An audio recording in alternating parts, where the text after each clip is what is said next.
welcome back to the Sword of Truth podcast, the alcohol-fueled, chapter-by-chapter reread of the Sword of Truth series with a sweet, sweet taste of craft brew on the side. I'm Jade. And I'm Nate, and on this episode, we are getting under Chapter 27 of Blood of the Fold. Oh. Yeah, well, you know, if it's good beer, I'll do some stuff for some good beer. Oh, yeah. Well, I guess I don't blame you for that. As opposed to, say, like a Klondike bar. Oh. Yeah. What would you do? Right. I'm just like, Yeah. What's my motivation here? Is it beer? Okay, let's talk. I feel you. All right. Well, are you ready? Yeah. We left in a pretty tense situation. Ulicia just destroyed the world and the book ended. So this is actually book 3.5, the unofficial start. Yeah, of the new world. Where we come to find, yes, that the world was not destroyed. And in fact, absolutely nothing happened. Yeah, it didn't do shit. Not even a little bit. Right? So Ulicia tried to assassinate Jagang by, like, linking their power, all the mixed power, and it was fucking crazy.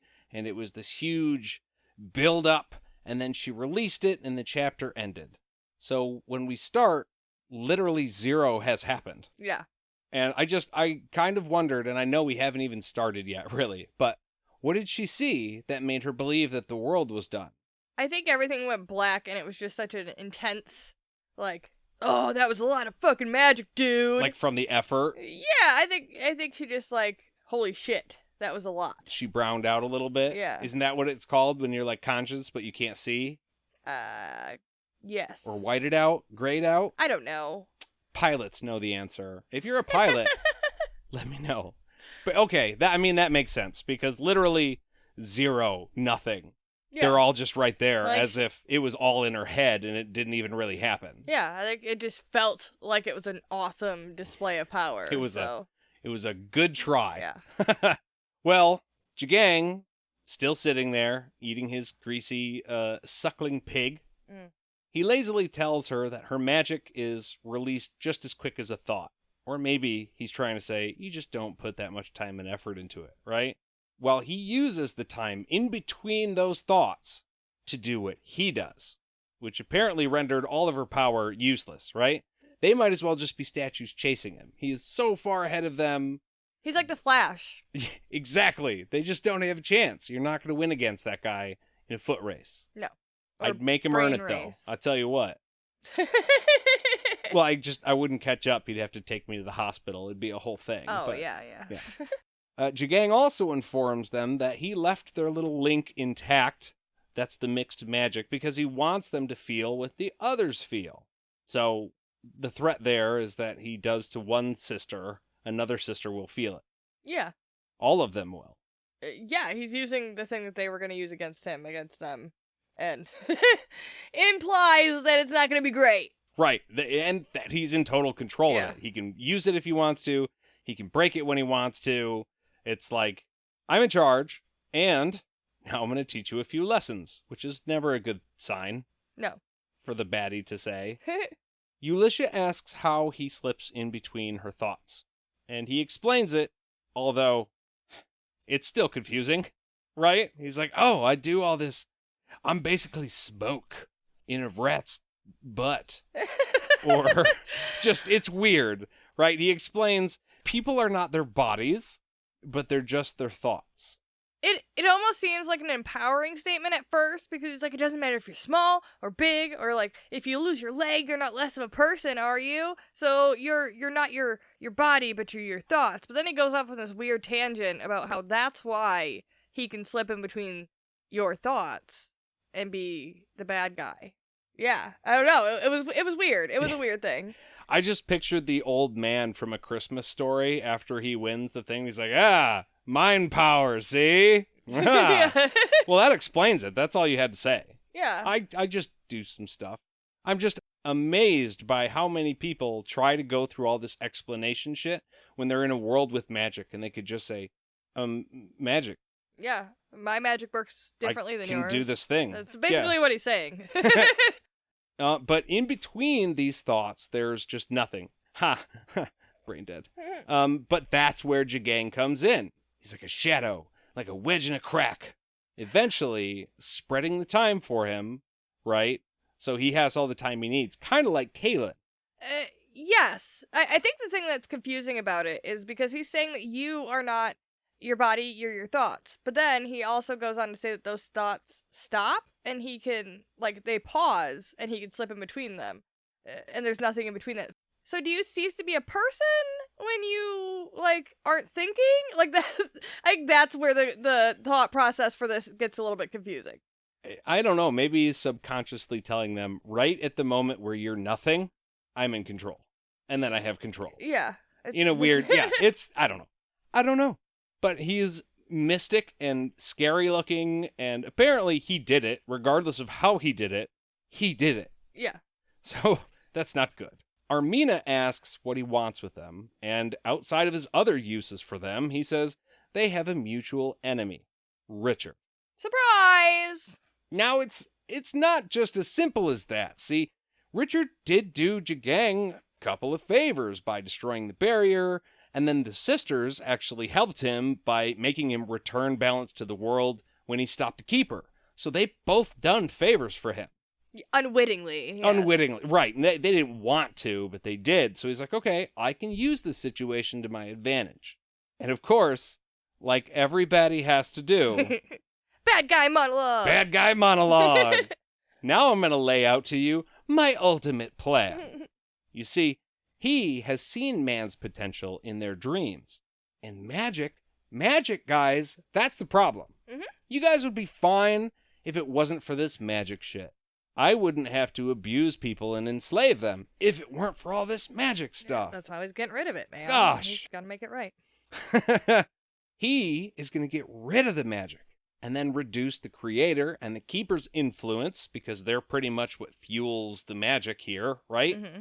So they don't have as much pull here. And then other than giving or taking life, the world will belong to man. And then we could do all sorts of awesome things like creating technology, including the Earth, and it's going to be super awesome. There's going to be war machines and nuclear bombs, and man is going to reach his full potential. Mm-hmm. Yeah, it's going to be great. But that's the parallel, right? That's where we are now. Yeah. Yeah. It's like, oh, fuck.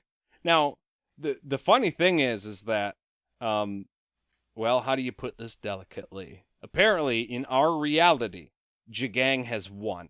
In some sense of the word. Like, we are an AU. No. Yeah, AU. We're an alternate universe. Right, okay. I got what I was like, I don't know what AU stands for. Yeah, so... It's a symbol for gold. Our magic never existed here, so we've reached our full potential. And right, so, here we are, baby. In a way, he succeeded, but he may not have ever existed here. You know? Yeah. Well, and I also want to say, without dropping a spoiler, that people who have read further in the series know the thing that I'm damn near saying, but not quite saying, and how all of that goes down. Yes. And I realize this is a different thing. It's a different thing, but it's close. Yes. Which is why I responded the way I did. Right. I think we maneuvered that very well. The people that haven't read that far, though, are now like, I don't get what's happening. Or whatever. So Ulicia asks what the fuck that has to do with Richard, and Jagang tells her that while he helped before, now he's getting in the way. Now he's causing me some fucking problems. Right. And I don't deal well with stress. Don't know if you picked up on that. A little jumpy here. Jagang has been training for 20 years, guys. 20 years. Mm-hmm. But only in the last year did he officially get creepy eyes and become a dream walker. Ooh. Now, I just wanted to take a second to acknowledge that Richard is late 20s. We know this. He's 25, something like that. Kaylin's 27. Yeah. Something like that. Because it's only been a couple of months since the series started. Yeah. Okay, I mean, it seems like it's been a lot fucking longer. Right. Wait. But in a way, Richard has been training his whole life to be the Seeker. And kind of parallel to that, Verna left the palace and she was gone for approximately 20 years. Now, that's not a majority of her life by any means.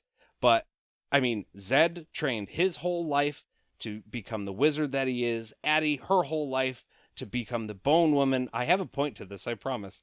And then Jagang comes in and is like, I've been trying to do this for 20 years. You don't understand that. Well, like, yeah, dude, you and everybody else. So what? I mean, he's been, like, pumping the iron and reading the books, so... For 20, but, like, we also know a wizard who's been doing this for a few hundred. Okay, I feel like he's just more angry because he's probably also taking steroids. So he's going to be a little bit more aggressive about things. Yeah, he probably is. That's all. Oh, fuck. I mean, and I know he doesn't know all these other people.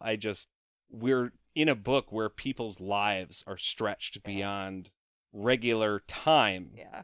And then he's like, oh, I did this for 20 years. I'm like, that is a blip, fucker. Yeah, no, it's a good point, but he's just trying to say that Richard's a little infant baby.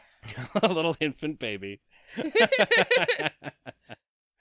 What was that movie we watched where he's like, you're like or was it Mortal Kombat? When he's like, you're like an angry bunny.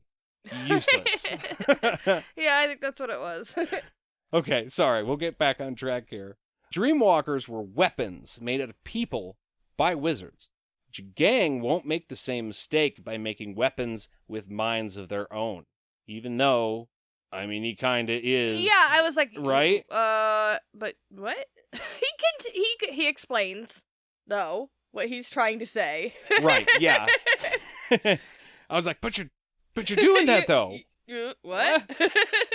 But, okay, to the point, that's why he completely controls their minds of these 6 sisters and other people with the gift.